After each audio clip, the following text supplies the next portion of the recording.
Buongiorno, welcome back to my channel. Today we have another British brand to discover, and it is Memoize London. I hope I'm pronouncing it correctly because I have no idea how to pronounce this brand. So sorry for that. I have two discovery sets. So we have a lot of fragrances to go through, and this will definitely get me a good idea on the brand and the whole aesthetic of it, and if it's worth it to test more. This is part of my British brand series where I discover some new British brands, new to me, not to the market, and do a first impression. And if I like the brand, I dedicate a whole buying guide, which is the case, for example, of Ormond Jane and Miller Harris, which are the brands that I am working currently on. I already did on Tamine, Electimus, Atkinson's, and I have a buying guide on Jo Malone. Everything will be linked in the description. And without further ado, let's start. I am going to start with the color range discovery set, which is this one. And the first one that we have is Vita, which means life in Italian. This is extremely medicinal. Really smells like medicine. Not a good first impression, I have to say. It's sweet, it's fruity, it's saffron, I would say. It almost took me back in time to a medicine that I used to take as a child. No, I am not liking this one. It's also a little bit spicy. We are not starting on a good foot at all. This is not recommended. But if it is saffron is one of the notes that you have to wait for the dry down. So at the end of this video, I will re-smell everything and tell you my final thoughts. Next, we have Curatio. Okay, this is much more pleasant, let's say. It's still in the same vibe. So we are talking about spicy, warm, vanilla, very sweet, a little bit woody. I don't know what I'm smelling. I think it's Tulu Balsam with some cardamom, maybe some cinnamon, vanilla. This is much better than the other one. It has something quite synthetic about it, which I guess is like this sweetness in this fragrance. So my guess is when I go on Fragrantica, I will see like this generic sweet notes. Is this brand or this range in particular targeted to a specific demographic? I feel like it is for Gen Zs. Like it screams Gen Z for me. Anyway, but it's not bad. So let's go to the next one, which is Solis. So my guess, it's a solar note. By the way, the names have colors. And this is yellow. This is why I would say it must be a very solar bright fragrance. No, not at all. Actually, it is bright, but it's not a solar fragrance. It's kind of a boozy and an ambery base, maybe with some rose. A boozy scent, not expected at all. It's not bad again. Till now we are talking about ambery fragrances, which I didn't expect from the names, like the color range. I expected something more fruity, more youthful. It's not it. It does have a youthful vibe in the sense that the way these fragrances are made is very Gen Z. But all of them till now, I get ambery fragrances. And this is a boozy ambery one with rose. Like the rose is quite strong also here. And that kind of scent profile I don't find like very fitting for Gen Z. Anyway, I'm not an expert, so this is just my opinion. Next one we have Veritas, and the color is green, but I think I shouldn't judge it by the color because till now it's not like, it doesn't really say anything about the fragrance. Okay, this time it does have a green touch. Again, there is a lot of sweetness going on with some aromatic touches, but it smells more marine in a way, but not totally. Like it has this marine vibe, but mostly it's very fruity, very sweet, and I can't really say what is the kind of fruits that I'm smelling here. Again, this generic sweetness and maybe some vanilla, like this green touch that I got, this aromatic touch that I got in the beginning is now totally gone. It's more of a sweet marine fragrance to my nose, like a fruity marine. Fig. Oh, now I'm smelling the fig. It's yeah, fig with marine notes. And I don't know where the sweetness is coming from. Like there is vanilla, I think, but I think again, I will find these like generic fruity notes on Fragrantica. Let me check up the notes on this one. So you have top notes of fig, bergamot, and coconut. Okay, mid notes you have C notes. I knew it. Then a flower called Cistus incanus. Don't know this flower at all. We have cardamom. This is very interesting because I'm not getting any cardamom here.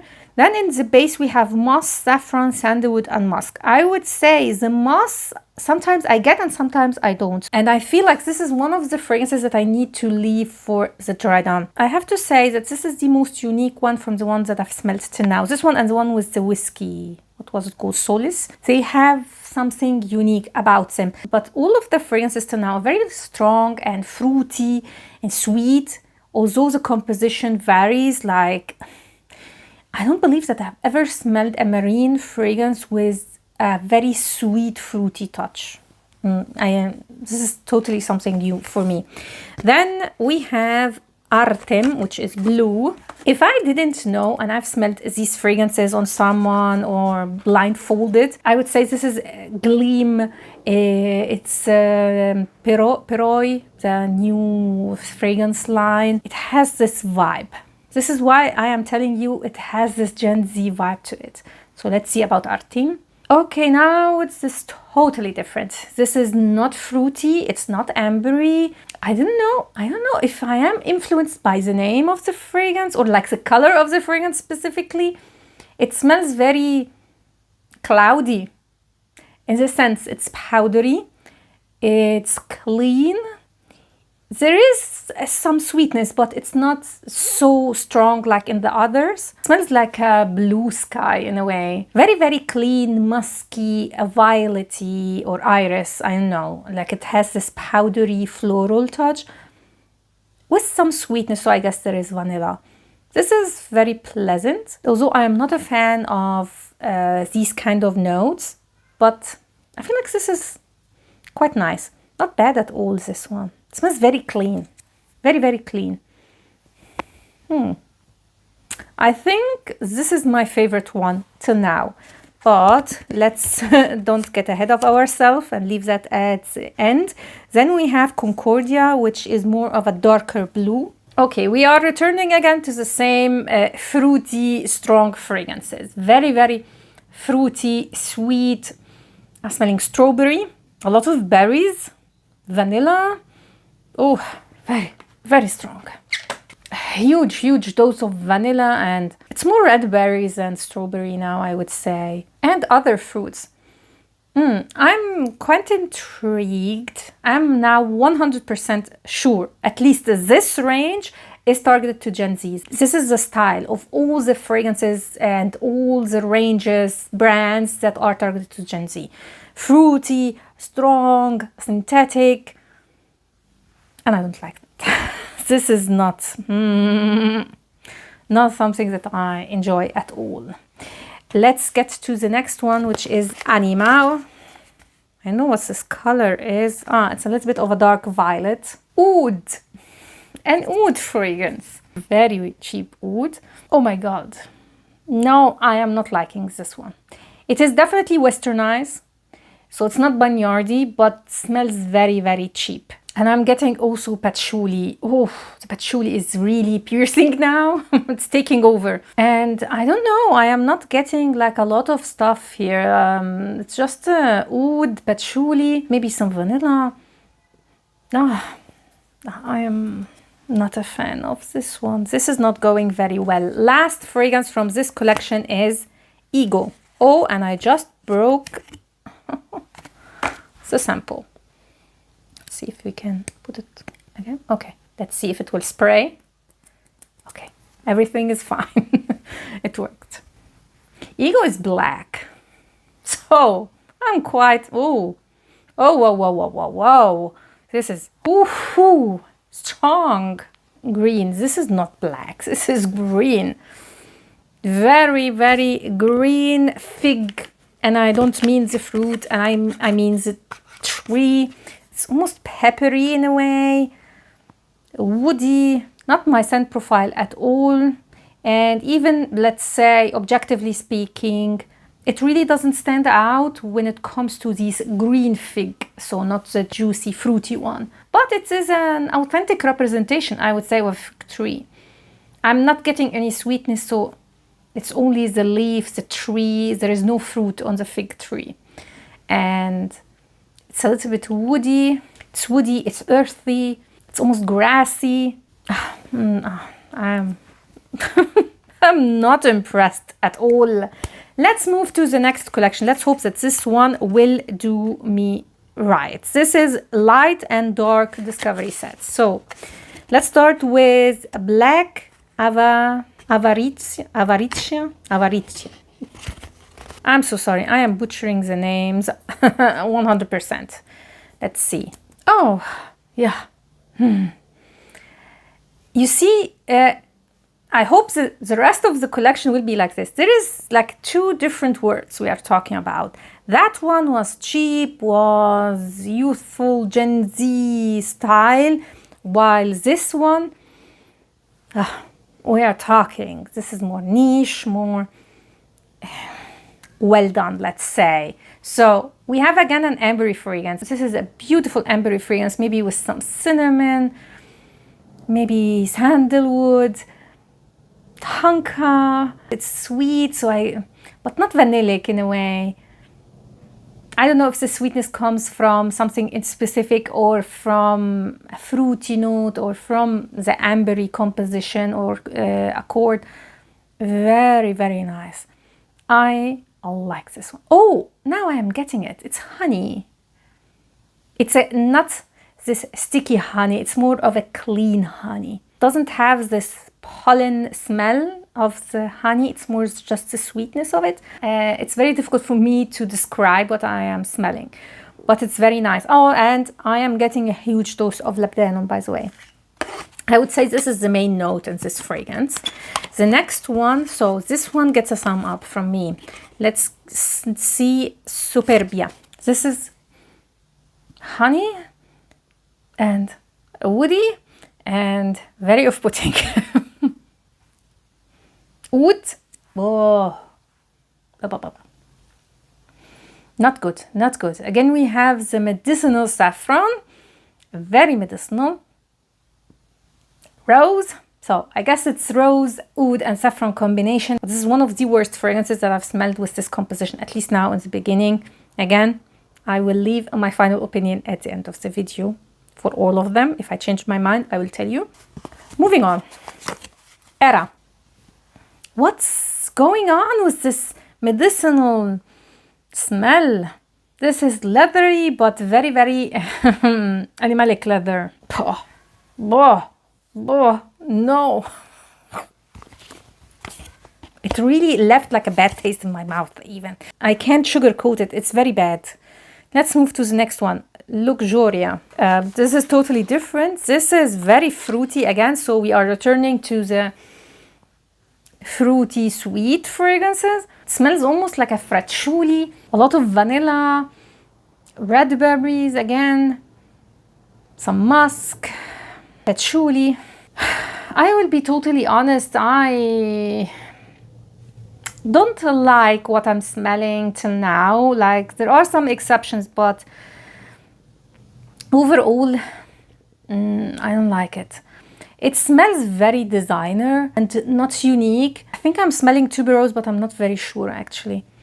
It's creamy, it's fruity, it's vanilla, it's very sweet. It has the same vibe as the others, the ones that were in the color for range. So these very loud, synthetic, fruity, sweet fragrances. And there are definitely some that love these kind of scent profiles, but it's not unique. So it didn't give me anything, not something unique or not even an enjoyable fragrance for me personally. Let's move to the next one, which is White Casitas. White casitas. White castitas, sorry, not casitas. This is like, if you can see, you have half of the Discovery set is black and the other half is white. So let's hope that this side will be better. It's kind of a clean fragrance, but very woody, floral, musky, slightly powdery. But I can't really say what I am specifically smelling here. It smells very clean, almost detergent-like, but not totally. Let's see the notes on this one. So you have top notes of violet and lemon, and in the mid you have rose, licorice and plum. A little bit of licorice, yes, a little bit of rose, but I wouldn't say that these are like the predominant notes, at least for now. Then we have in the base amber, oud, vanilla, sandalwood, patchouli, and musk. I don't know what I think about this fragrance. It's just, it's not bad, but it's just, I feel like it's lacking something. Yes, this is what I feel about it. It lacks something, and I can't really say what it is, of course. Next we have Industria. Why do I have a feeling like the white part is more masculine, like the White Castitas was quite unisex. This is totally masculine. We are talking about an aromatic woody fragrance. Oud. Oh, the oud is very, very strong here. And I'm starting to get the saffron also. It's rosy, definitely geranium because it has a minty edge. And again, a lot of patchouli, a lot of patchouli here. I'm not going to repeat myself. This is not it at all. When we speak about this kind of composition, this is definitely not a standout at all. Next we have Homilitas. Am I smelling again oud? Maybe. I don't know. It's woody, it's aromatic, it's clean again, very, very clean. A clean woody fragrance, floral of like 100% I am smelling rose. We have again saffron. I don't like how they are doing the saffron in this line at all. Saffron is a note that I like, but it has to be done in a specific way, and it's not here at all. A rose, sandalwood, I don't know, it's very woody. And patchouli, again, they do love patchouli. This is a maybe, like it has potential. So this one I will see at the end. Next we have Omanitas. Again, we are turning to the fruity bomb. Oh, no. Peach. A very, very synthetic peach note. I hate these kind of fragrances. I'm not going to sugarcoat it. This is not a scent profile that I at all like. There is nothing elegant about it. There is nothing also special about it. I'm very disappointed. It's getting into the candy territory. So it's not fruity anymore. It's more like candied fruits. It's candy above candy. So sweet. So sweet. I guess this one, if you love candy smells, candy fragrances, you may like this one. But honestly, although I really talked bad about that fragrance, but when it comes to these kind of scent profiles, I believe the ones that Kayali are releasing is better. Just me. It's definitely less musky than the Kayali line, which always has a little bit of a musky base. Here it's just, at least till now, candy bomb, and I am not here for it. Okay, I have to say I am not very impressed, but I will tell you my final thoughts after re-smelling all of these fragrances, and then tell you if there are some wins and what I feel about the brand in general, let's say. Okay, I tested everything again. I have to say that nothing really changed about the fragrances that I've smelled. I would say the ones that I would consider winner-ish, there's only one win, to be honest, for me personally, but I have 4 fragrances that I would consider not a win, but fragrances that I am willing to test more. The rest, oh my god, nothing that I would even consider testing me personally. But if you want, tell me in the comments down below if you want a full review. I will do it for you. So I have here 4 fragrances. One is a win for me. So these are not in particular order. We have Veritas, which was not a surprise because it's the one that I had a good first impression on. This fruity marine fragrance, fig marine fragrance is quite nice, I have to say. If you like this kind of scent profile, I would recommend it. Then I would go with Concordia. For someone who loves fruity fragrances and doesn't and isn't bothered by the patchouli, I would say test this one. Then we have Coriatio. I kind of changed my mind a little bit about this fragrance. Like, this balsamic sweetness is nice. It's not groundbreaking, but I like it. If you're into balsamic fragrances, this is, I would say, a nice take because it's kind of a fruity balsamic, which is quite nice. Never smelled anything like it. My personal favorite, which is the only fragrance that I'm very intrigued and I want to personally test, is Black Avaritia. The name. It's a very nice, ambery, elegant fragrance. It really is a standout from this collection. I feel like it doesn't belong to the rest. Like, the scent profile is not unique, but how it's blended is definitely different than the rest of the ambery fragrances that are present here. So I am really liking this one and I want to test it on my skin. It's totally unisex, by the way. Disappointing a little bit, I have to admit, yes. It's kind of disappointing, but I have to say this is a brand, if you love Gleam, you love Perroy, these kind of brands, you are a Gen Z, I think you will like this one, specifically the color range. Me personally, I'm not a fan of these kind of fragrances in general, so sweet, loud, synthetic, this is not my jam at all. And yeah, if you are into these kind of fragrances, you can check this brand. But for me personally, I am not interested. After smelling so many fragrances, I don't believe that I'm going to buy more samples or even do a buying guide on this brand. I will, however, test all these fragrances like all the rest, and at the end of the series I will give you my final thoughts and on everything. So the best, the worst, and what I would recommend from every single brand that I am discovering this year. So I hope you enjoyed this video. I hope it was helpful, and if you did, please give me a thumb up and consider subscribing to my channel. I will leave a link down below, the playlist of all the previous episodes that I did, and it will be updated regularly. As I said, there is a final episode where I do my final recap of the whole series, so don't forget to subscribe and to hit the notification bell so you will get notified when I upload any new video. Tell me in the comments down below, what do you think about this brand? Did you try anything that you liked? And which brand should I do next? Thanks a lot for watching and see you next time. Ciao!